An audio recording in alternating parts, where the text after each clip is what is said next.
I'm Prakash Teswani. I'm the founder of Cultural Cooperation, which is an educational and arts charity that I set up with my late colleague Robert Atkins, going back over 20 years now.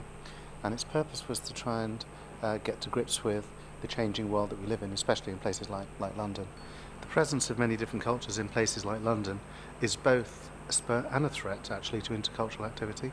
On the one hand, you have the presence of many different worldviews coexisting side by side, and that's something, in order to get people living in their natural lives, they have to find out who your neighbours are and how to relate to them. It's a spur in the sense that creative responses come out of that. It's a threat because those things don't take place in a vacuum, in a historical or a political vacuum, and people who come into a place, whatever the purpose of that was, whatever the motivation was, are coming into somewhere there already are people, and that can lead to frictions, especially if you think that the resources and the power is with those who were there initially. The link between people who are coming into a place, immigrants let's say, is that they need to establish themselves in the society they come into, the alien territory, if you like. They're seen as aliens, but for them the territory into which they come is also alien. And their needs, therefore, to try and establish who they are to start with. When people who are living there see their own culture, as it were, being mediated through a foreign culture, then it makes those who are there already think, hey, I'd never thought of it this way before. So in that way, it opens up and provides lateral ways of looking at things which for the host population have seemed entirely familiar and largely unchangeable.